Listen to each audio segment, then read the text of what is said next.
All right, hello everybody. Sir Adrian back here with turn two in our current game of Global War 1914 titled Operation Michael, where we are in the summer 1912. So first up is the Russian Empire. We have the one major factory, so we're going to try to go for defense in depth. So we need a 7 or higher. A 9. So that's a success, even with that selected. So the Russians will move to stage 1, defense in depth, which is perfect. In terms of purchases, Russia has 4 IPPs saved up. I think they're probably gonna save those, but we'll just double check something.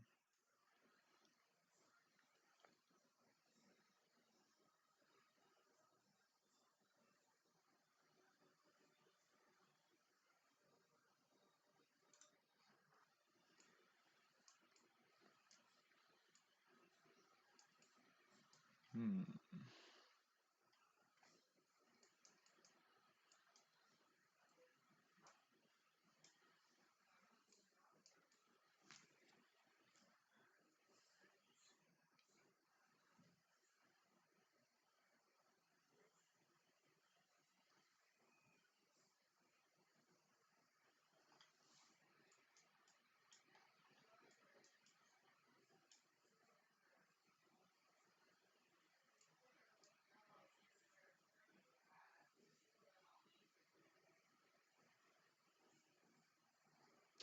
Hmm.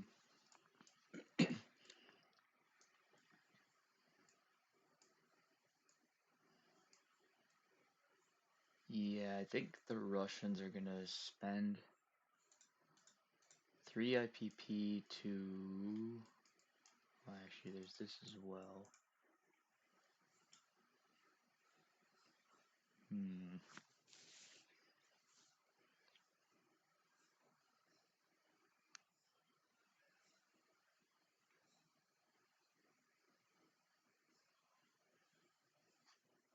Hmm. Hmm. Not too sure now. Uh,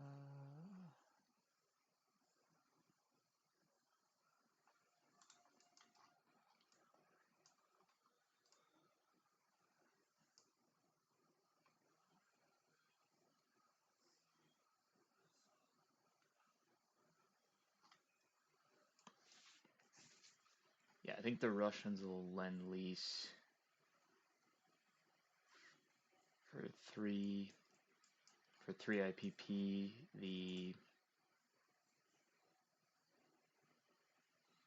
Actually, it is for 4. Okay, so they'll do that. They'll spend all 4, collect 2. They're gonna lend lease to the revolutionaries, a cavalry unit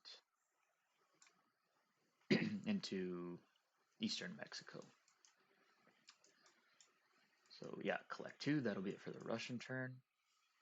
Now the Italians, controlled by the French, they don't get an influence roll with them.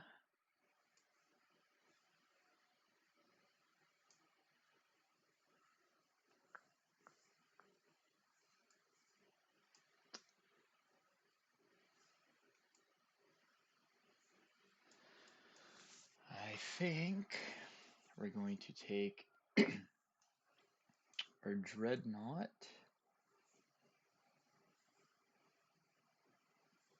That's going to move 1. Cruiser is going to move 1.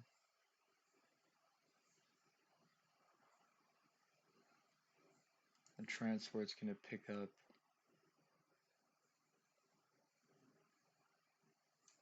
infantry, artillery.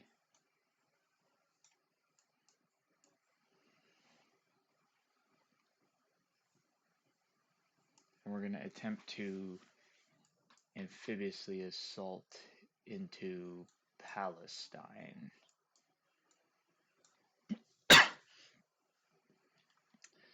as the Italians.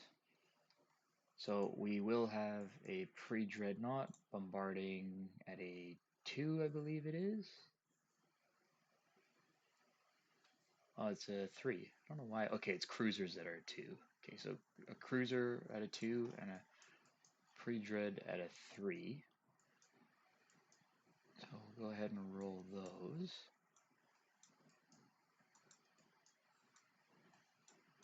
To start. So red will be, yeah, here, red will be the pre-dreadnought at 3. Black will be the cruiser at 2.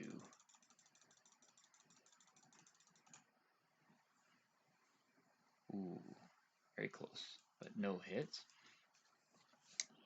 So now we have our infantry unit that'll be offloading, and it is desert terrain.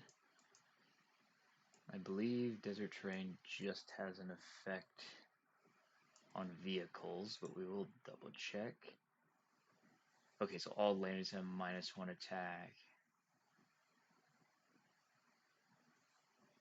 Okay, so -1 attack. Okay, so that's all we gotta worry about. So our infantry will be at a 1 instead of a 2. So we'll have an infantry 1 at 1.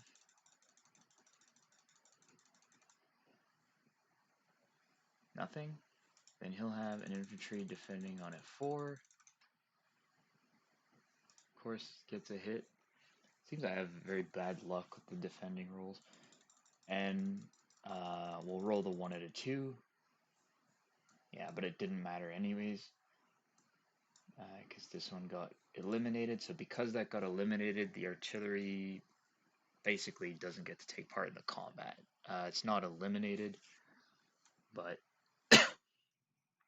it's just stays where it is there because of that. Yeah, so that'll be it for the Italians. We'll combat or non-combat moves are the 2 torpedo boat destroyers over there, and then we'll move one of these infantry from Cyrenaica into Tripolitania. And I shouldn't have deleted those because we'll get our recruitment roll for the Italians. So we still have 1, 2, 3, 4, 5, 6, 7, 8, 9. So 9 or less. Okay, I don't know why that did that, but 2. I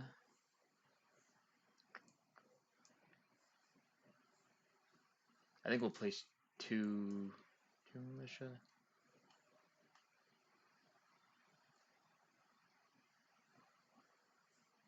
No, we'll place an infantry. I think instead, yeah, that's fine.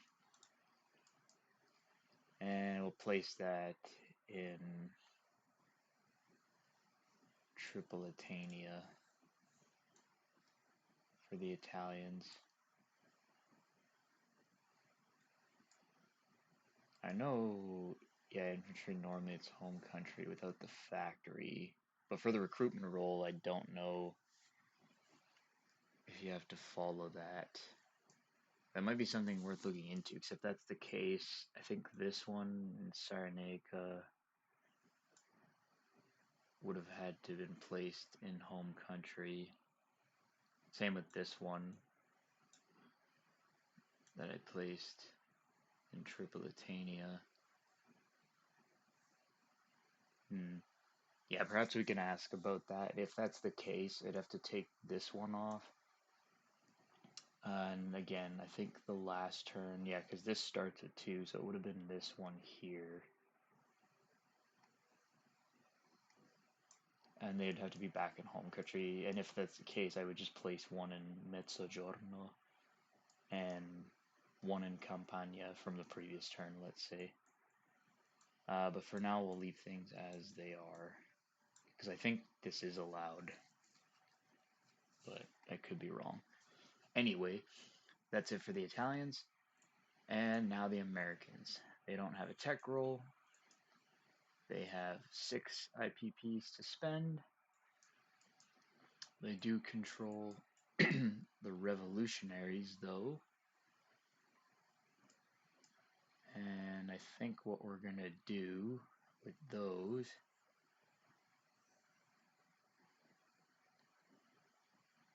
is we're going to take these 3 and the 3 cavalry. No, actually, we won't do that right now.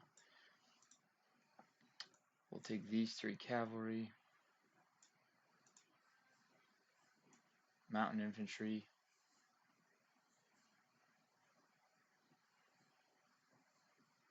and we'll attempt to attack into western Mexico.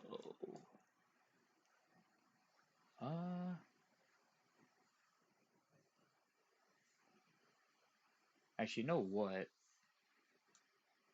No, we'll try to take these 2 infantry from eastern Mexico and attack into Mexico City.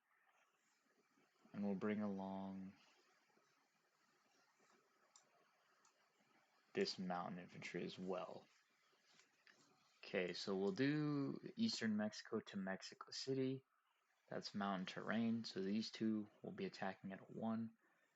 Mountain infantry is not affected. And the militia will be defending at a 2. So this will be the mountain infantry.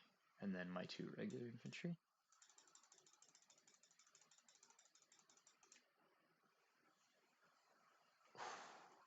Nothing.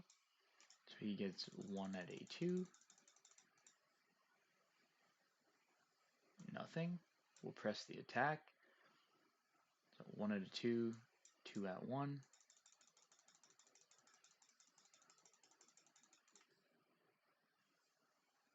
Nothing. He's going to get 1 at 2. God damn it. I'll take an infantry unit. Jeez, I hope my luck improves. It's that terrible, it seems. But such is the roll of the dice.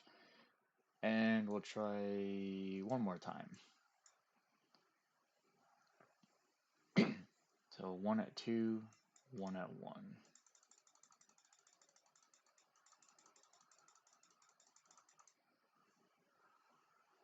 Hey, there we go. That's the hit we needed. And he's got a 1 at 2. 7. So miss. Out time, we have a change in our luck.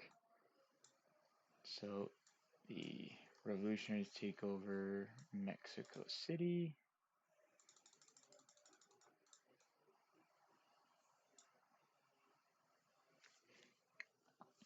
And with that, they're going to collect 1 IPP at the end of the turn. Which I always wondered how that worked. Just as a quick side note, I imagine it stays separate and that from the American money, and then on their turn, let's say you held that for like 3 turns, you could spend it for them aside from your own money, but I think that's how that's supposed to work, but that's something that could be worth clarifying. But I imagine for either side that possesses that, that's kind of how that works. But anyway. And then this attack was also mountain terrain, so we'll have our 3 cavalry units that'll all be at a 2 instead of a 3, and he'll have 1 defending at a 2. So we can actually roll those all together. Why not?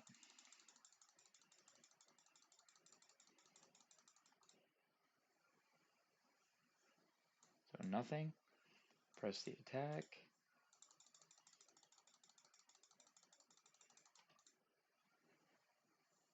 Nothing. And final round.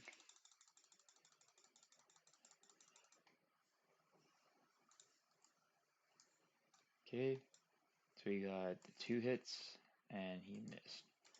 So that one's eliminated.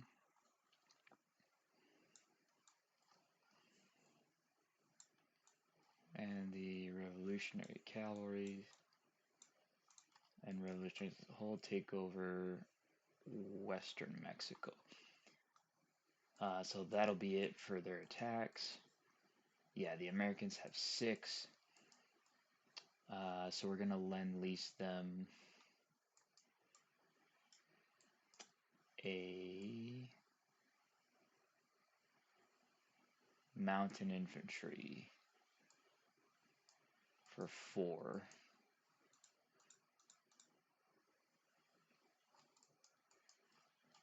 And that mountain infantry, ooh, actually can't, I don't think you could lend lease to territories you just captured that turn. Okay. No, well, actually, we won't lend lease them anything. We'll just save our 6 IPP that we have. And then we'll collect, I believe it's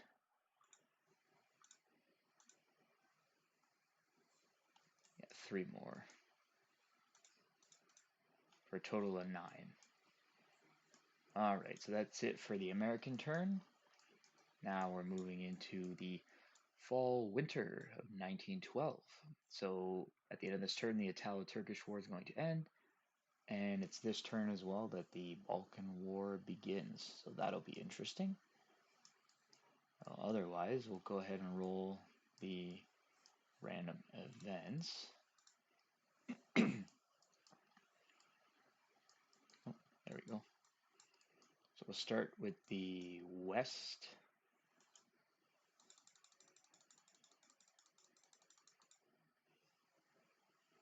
So 2, Albanian demands. So the Ottomans may not conduct any diplomacy or technology roles this turn only. The success of the Albanian revolt and news from the Italo-Turkish War sent a strong signal to the neighboring countries that the Ottoman Empire was weak. So good for us, not so good for the Ottomans. Now in the East,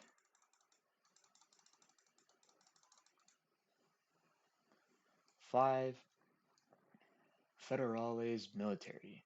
Mexican Federales add 1 infantry and 1 cavalry in any location on the Mexican minimap. Ignore manpower restrictions. The official strength of the army was 85,000 men. In addition, there were 16,000 rurales, 4,000 urban police, and 16,200 militia, rural guards, and other pro-government men under arms. So it evened out. One that's less good for us. So we'll put these to the side and let Be Nasty as the Germans decide, or as the other side in general, but as the Germans who control them decide where he wants to put that. So 1 infantry and 1 cavalry unit. So yeah, we'll put them to the side right here, just by where Baja is, and circle them. Alright, so that's it for the random events. So we'll hand things off to the German Empire.